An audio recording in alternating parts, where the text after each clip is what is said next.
You're going to be their husband. The Apache chief left 3 giant sisters in the rancher's barn. The storm had passed in the night, leaving the earth soaked and the air heavy with the scent of wet cedar and dust.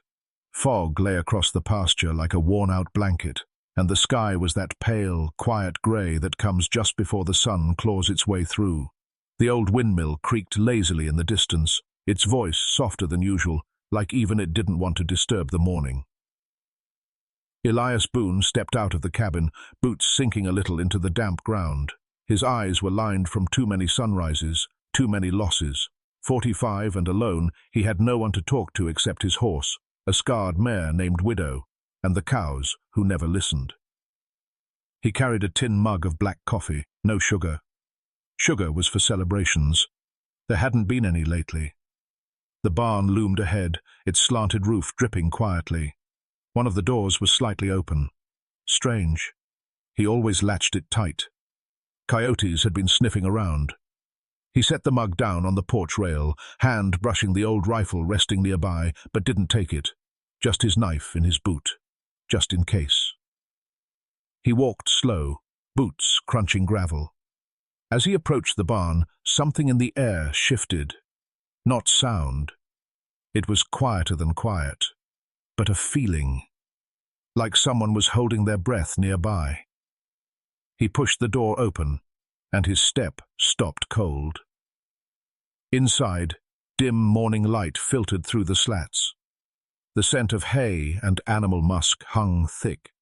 But it wasn't the usual mess that made him stiffen. It was movement. 3 figures. Women. No, not just women. Tall, broad-shouldered, draped in wool and leather. They were sitting on the barn floor, unmoving like carved stone. One had her head bowed, long hair falling over her face. Another stared straight at him, dark eyes still and unreadable. The third was holding a knife. Not raised, just resting in her lap. Their presence was eerie, grounded, too calm for strangers trespassing. They weren't shivering, weren't begging, just sitting, watching. At their feet lay a bundle wrapped in deerskin. A gift or a warning, he couldn't tell. On top of it, a note. 1 line, scrawled in thick black ink. You're going to be their husband. Elias didn't move. The air felt thick in his throat. None of them spoke. None of them blinked. The barn door creaked a little in the wind behind him, and Elias Boone realized, whatever this was, it wasn't going to be simple. Elias stood just inside the barn doorway, the paper still trembling in his hand. The silence inside was not fearful. It was watchful, like they were waiting to see what kind of man he was before deciding anything. He cleared his throat, unsure whether to speak, step forward, or back out. The woman with the knife slowly set it down beside her. Not threatening, just a gesture. Still, Elias stayed where he was. You all right? He asked, voice low, hoarse from years of underuse. No answer. The tallest one, with arms like she could lift a fence post on her own, looked away. The one with the long hair didn't raise her head. The third, the one with the eyes that had stared straight into him earlier, blinked once. That was all. He noticed then the bruising on one of their wrists. Faint, yellowing. Old pain. Or recent. He couldn't tell. He shifted his weight, uncomfortable. The smell of damp hay mingled with something else, the faint scent of smoke, not from his hearth. From somewhere they had been before. His eyes dropped back to the note. You're going to be their husband. It was madness. He didn't know these women, didn't know what they'd been through, or why they were here, or what kind of joke or curse had landed them in his barn before dawn. But even as his mind screamed, send them away, his feet had stayed rooted to the dirt. A flash of memory came, uninvited. His wife. Lying pale in their old bed, eyes fluttering as fever took her. She'd asked him to promise her something. Don't go cold after me. Don't lock the doors forever. He had nodded, tears in his beard, then spent 5 years doing exactly that. He looked back at the women. Their clothes were worn but mended, boots caked with dust. They weren't helpless. They looked like they had survived things no one should have to survive. And now they were here, sitting still as stone. He took one slow step forward. "I ain't no chief," he muttered, trying to lighten the weight. "And I sure as hell didn't ask for this." No reaction, just eyes. He sighed, rubbing a calloused hand over his face. "But I suppose if someone left you here, you don't have anywhere else to go. Is that it?" The one with the long hair gave the slightest nod, barely there. Elias looked at the empty corners of the barn, old storage space, spare cots. He thought of the extra stew in the pot back in the cabin. Enough for 4. His jaw tightened. He turned around without another word and walked back toward the house. Halfway there, he paused. The fog was thinning. A beam of light broke through the clouds and touched the edge of the barn's roof. He turned back. "Get your things," he called out, not looking. "Come in before dark. It's going to be cold tonight." No sound behind him. But somehow, he knew they heard. He wasn't sure if he'd just invited in peace or ruin. But the choice was made. And everything was about to change. The women did not speak for 2 days. They moved through the cabin like shadows, quiet, careful, never asking, never assuming. Elias gave them the room his wife had died in. Stripped of her things, it had stayed untouched since the funeral. He opened the door without a word and left it to them. They slept in shifts, ate with lowered eyes. One stirred the stew, another chopped wood without being told. The third fixed a broken hinge on the back door. Still, not a word, not even their names. Elias didn't ask. But on the third night, the fire was low and the air thick with the smell of ash and cooked rabbit. Elias sat by the hearth mending a saddle strap. One of the sisters, the one with the long hair, sat across from him. Her hands were wrapped around a chipped mug of tea. She finally spoke. One word. "Clara." He looked up. Her voice was soft but clear. She tilted her head slightly. "She's Myra. That one is Elka." He nodded once. "Elias?" Another silence passed. But it was softer this time, like the snow just beginning to fall. Clara set her mug down gently. "He gave us away. The chief. Our uncle." Elias raised his eyes. "He said it was the only way to protect us. Said they were coming." "Who?" Her jaw tightened. "White men. Miners. With gold fever and dead eyes. One of them marked Elka, claimed her like livestock. When Uncle refused, they burned our last camp, killed our cousins, took 2 girls. Elka's eyes glinted in the dim light, but she said nothing. "He told them," Clara whispered. "He was sending us far, to be wives. Said no one would come looking for women already owned."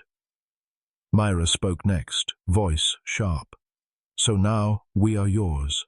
That's the story they'll believe." Elias stood slowly. "You're not mine. You're not anyone's." Clara smiled, just slightly. Not a warm smile. A tired one. "That's not how they think." He turned toward the window. The moon was rising, full and pale. Beyond the trees, the road curved toward the hills, and beyond them, the mining outposts. Lawless, greedy places. He spoke quietly. "You think they'll come this far?" Clara didn't answer. Myra did. They already did. Elias turned. "What?" She walked to the door and pulled something from the pocket of her coat, tossed it onto the table. A silver coin, American minted, fresh, polished. "That was tucked under your fence rail this morning," she said. "It's a sign." Elias stared at it. He'd seen it before. During the war, when bounty hunters wanted someone found. A coin meant marked land, a warning to others, Keep away, this one's claimed. His stomach clenched. They know, Clara said. They're coming. And they won't knock. Elias looked at them. 3 women, scarred and silent and strong. Not just runaways, not just survivors. They were a threat to someone. And now, so was he. He picked up the coin, let it press into his palm like a brand. Too late to walk away. And for the first time in 5 years, Elias Boone felt something deep in his chest stir. Not fear, resolve. The days turned colder. Snow came early that year, brushing the hills like pale ash and settling over the fields. The barn groaned under its weight. The cattle stood closer to one another, their breath visible in the still air. Inside the cabin, the 4 of them had settled into a rhythm that was quiet, almost unspoken. Elka sharpened tools. Mayra watched the windows. Clara cooked. Elias kept the fire going, eyes always scanning the tree line. But something had shifted. Not safety. Not yet. But something gentler. That morning, Clara found Elias by the creek behind the cabin. He was fixing the fence, sleeves rolled up, breath white in the air. She didn't speak, just crouched beside him and handed him the next nail. He took it without looking, but didn't flinch from her closeness. For a while they worked like that, the creek gurgling beside them, the snow melting on the tips of their boots. Then Clara spoke. "My mother drowned herself," she said, soft as the snowfall. "I was 12. She walked into the river in silence, didn't fight it. Just let go." Elias paused. Hammer, mid-swing. "She couldn't live like that anymore," Clara continued, trapped between who she was and what the world told her she had to be. Apache, wife, ghost. Elias drove the nail in slowly. His hands trembled slightly, not from cold. "I was in the barn," he said, voice barely above a breath, "when the sickness took my wife. I didn't go to her fast enough, thought it was just another fever. She whispered my name, and I didn't hear it, until she was gone." Clara looked at him then, not with pity, not even sorrow. Recognition. She reached into her coat and pulled back the sleeve. A long scar ran from her inner wrist to the bend of her elbow. Not fresh, not old, somewhere in between. "I tried once," she said. "Didn't want to feel anything anymore. But Mayra found me, stitched me up with thread from a rabbit snare." Elias nodded once. "I slept with my boots on for 3 months.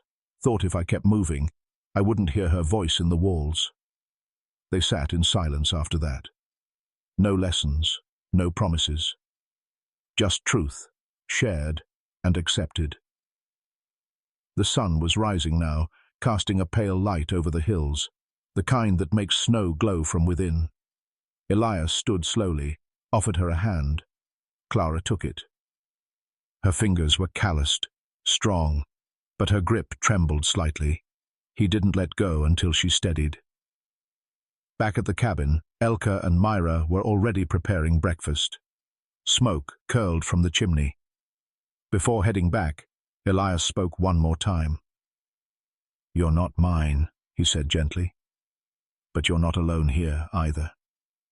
Clara didn't smile, but she nodded. And that was enough. Somewhere deep in the woods, a bird called once, sharp and sudden, like a warning before the silence returns. They came just after noon. The sound of horses on snow wasn't loud, but it was wrong. The rhythm too sharp, the silence they broke too thick. Elias stood at the window, jaw clenched, eyes narrowed as 4 riders crested the ridge and trotted down toward the house. Mayra had already picked up the rifle. She didn't speak, just handed it to him and nodded toward the barn where Clara and Elka were gathering tools, unaware or pretending not to be afraid. The men dismounted like they owned the earth. One wore a wide-brimmed hat that shadowed his face. Another chewed something and spit near the fence post. The third looked barely out of his hands, but his gun was worn smooth from use. The fourth didn't move much. Big shoulders, eyes cold as river ice. Elias stepped onto the porch, rifle cradled but not raised. The snow crunched beneath his boots. Behind him, the door stayed half open. He could feel Myra watching. The man with the hat smiled, but it didn't reach his eyes. "Mr. Boone, I reckon?" Elias didn't answer. The man tipped his hat back. "We heard you've taken on some unexpected company." "Wrong place," Elias said flatly. "Nothing here but cows and fence posts." The youngest one laughed. "Sure about that? We seen tracks. 3 sets. Big ones. Lady-sized. Fresh." Hatman stepped forward. "We don't want trouble. Just came for what's ours." "They're not yours. They were promised. That makes 'em bought." Elias's grip tightened. "They're not for sale." Hatman's smile dropped. "You're alone, Boone. No wife, no kin. You think you can stop what's coming?" Elias didn't flinch. "Already did once. Buried 6 men behind this barn during the war. Still got space for 4 more. The men stiffened. One of them reached toward his belt. Behind Elias, a soft creak. Clara stepping into view. No weapon, just calm eyes. She looked at the strangers like she'd already buried them in her mind. Hatman's lip curled. "You planning to die for them?" Elias didn't look back at her. "No." He stepped off the porch, stood between them and the house. "I'm planning to live with myself after this." A long silence followed. The air felt tighter than a drum skin. Then, from the ridge behind the riders, a new sound. Hooves again. All eyes turned. An old man rode down slow. Skin like weathered bark, hair braided with beads. Apache chief. He held a staff instead of a gun. The riders tensed. "You lied to us," the young one shouted. The chief's voice was gravel. "I gave you what you wanted. 3 women, strong enough to break a man's spine. You thought they'd obey?" Hatman's face twisted. "You paid for silence, not consent." Then everything happened at once. A gun drawn, a shot fired. Snow kicked up. When it clear, Elias stood with his rifle raised, smoke drifting from the barrel. The young one was on the ground, clutching his arm. Hatman's eyes widened. Not fear, realization. "This isn't over," he spat. Elias nodded once. "You're right. It's just begun." The riders fled. The chief looked at Elias. No smile, just approval. Then turned and rode away into the falling snow. The snow had not stopped. It fell in slow, tired drifts, covering the boot prints, the blood, the broken silence. The young rider's wound had been clean through the shoulder. They had left him a strip of cloth and the dignity to mount his own horse. The others rode fast into the fading light, their threats trailing behind them like ghosts that no longer scared anyone. Elias didn't speak. He sat on the porch after they were gone, rifle across his knees, eyes fixed on the ridge where the chief had vanished. The sky behind him was bruised purple and grey, like someone had pressed a heavy hand against it and left a mark. Inside the cabin, Clara boiled water for bandages, even though no one was bleeding. Myra pulled the furniture back into place. Elka stacked logs by the hearth, each movement deliberate, measured, heavy. They had won something. But it didn't feel like a victory. Later that night, Elias walked the fence line with a lantern, snow crunching beneath him, breath rising like smoke from a dying fire. He checked each post, each gate, not because he thought the riders would return tonight, but because he needed to do something with his hands. At the north edge of the property, near the old apple tree his wife had planted, he stopped, dropped to one knee, pressed his palm into the snow. Cold, still, real. He stayed there a long time. By morning, the snow had buried the last signs of the standoff. Even the drag marks from the wounded man's boots had disappeared. But not everything could be covered. The sea, Heath, did not return.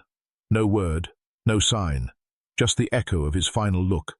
A farewell or a warning, Elias couldn't say. Clara stood at the barn that morning, watching the fields. A scarf around her, shoulders, wind tugging at her hair. Elias came up beside her. Neither spoke. After a while, Clara said, "It's not over, you know that." "I do. They'll send men who don't talk first. Just shoot." "I know." Clara looked at him. "You still want us here?" He didn't look at her, just nodded. "I do." That evening, Myra and Elka gathered what little they had, packs, tools, worn clothing, and burned half of it in a quiet fire behind the barn, not to hide, to let go. Clara cut her braid, tossed it into the flames, watched it curl, hiss, and vanish. They weren't running. But they weren't the same women who arrived either. Neither was Elias. That night, the four of them ate together at the table. No words, just the sound of spoons in bowls, fire popping in the hearth. Outside, the land was quiet, still wounded, but alive. In the silence, something sacred had been protected, and it would never be taken again, not while Elias Boone breathed. By the time the first wildflowers bloomed across the pasture, the cabin no longer looked like it once did. New shutters on the windows, a hand-carved bench out front, the sound of voices, not loud, but present, floated from the barn on certain mornings. 3 months had passed. Elias didn't count days anymore. He measured time by smaller things, the way Elka's laugh came quicker now, sharp and sudden like cracking ice, the way Myra hummed when she swept the cabin floor, tuneless but constant, the way Clara lingered at the stove, adding herbs she'd grown in the garden out back, little touches of flavor she never used before. The chief never returned. No riders came again. But they stayed ready. A rifle rested by the door. Elias had taught them how to fire it, though they rarely practiced now. The danger felt distant, not gone, just distant enough to live with. One morning, Elias sat on the porch with his coffee. Clara stepped out, sighed, hair tied back, sleeves rolled up. In one hand, she held a folded piece of paper. "I want to show you something," she said. He looked up. She passed it to him gently. A letter, creased at the edges, written in careful, uncertain English. "To the next man who finds us, we are not for taking. We are not a gift. We are not a curse. We are 3 women who survived. And we choose where we stay." Elias read it twice, then looked at her. Clara didn't speak. She didn't need to. He folded the letter, pressed it into the post of the porch, nailed it there with a single rusted nail, let it flap in the wind like a flag. Later he saddled Widow, his old mare, and rode to the far side of the property where the hills met the river. From there he could see the entire valley, fences mended, trees blooming, smoke curling from the cabin chimney, and 3 figures moving below. Women, not ghosts, not property, just people. Stronger now. He touched the edge of the scar on his hand, the one he got fixing the fence the day they arrived. It had never quite healed smooth. He didn't mind. By sundown, he returned. Clara was in the doorway. She didn't speak. He stepped up to her, paused, then reached out and gently brushed a strand of wind-blown hair from her cheek. She leaned into his hand, only for a moment. Inside, the fire was waiting. And for the first time in years, so was something else. Not every wound leaves blood, but some still heal when held in quiet hands.